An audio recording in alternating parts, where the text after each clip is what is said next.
Édouard Philippe a annoncé devant les députés le REM réunis mardi à l'Assemblée qu'il va instaurer un moratoire sur la hausse des taxes sur l'essence et le diesel prévu dès le 1er janvier 2019. Un geste pour apaiser la colère des Gilets jaunes. Depuis le début de la matinée, le mot est sur toutes les lèvres et dans tous les titres des médias. Mais qu'est-ce exactement qu'un moratoire? Terme venu du champ juridique, il est synonyme d'une suspension d'un dispositif, mot qu'Édouard Philippe a utilisé pour présenter ses mesures de sortie de crise. Et s'il utilise moratoire devant les députés, c'est que le Premier ministre ne veut surtout pas parler d'une annulation pure et simple, qui serait forcément vue comme un recul, mais qui serait mieux perçue par les Gilets jaunes. Un peu de sémantique pour mieux comprendre la stratégie du gouvernement. Moratoire et suspension, c'est pareil. Jamais les recherches sur Google contenant le mot moratoire n'ont été aussi fortes mardi que sur tout le reste de l'année écoulée. Le mot utilisé par le Premier ministre ne semble donc pas couler de source.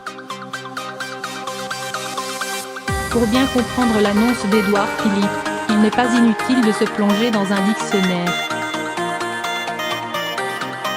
Un moratoire est, selon le Larousse 2018, un délai que l'on s'accorde avant de poursuivre une action, et l'ouvrage de citer en exemple un moratoire sur les OGM. Le Trésor de la langue française le définit ainsi. Fait de suspendre une action, un processus, généralement dans un contexte politique, avec ses exemples, moratoire nucléaire, contre la guerre. Ainsi les Nations Unies adoptèrent une résolution demandant un moratoire des essais nucléaires, malgré l'opposition des puissances atomiques militaires. Goldsmith, L'aventure atomique, 1962, p. 199. Et d'ajouter, le terme moratoire vient du bas latin moratorium, qui retarde. En somme, Édouard Philippe a annoncé qu'il suspendait les hausses prévues des taxes sur les carburants, pour une durée de 6 mois. La prochaine hausse devant avoir lieu au 1er janvier. Elle sera mise en pause donc. Les taxes ne seront pas supprimées, elles ne vont pas baisser, elles n'augmenteront pas, c'est tout. Donc le moratoire n'implique à aucun moment une annulation. Le moratoire est une suspension, pas une annulation. Le gouvernement ne fait pas marche arrière, ce n'est pas un recul de l'exécutif, puisque le dispositif est maintenu. Il est simplement différé, sans que l'on sache jusqu'à quand.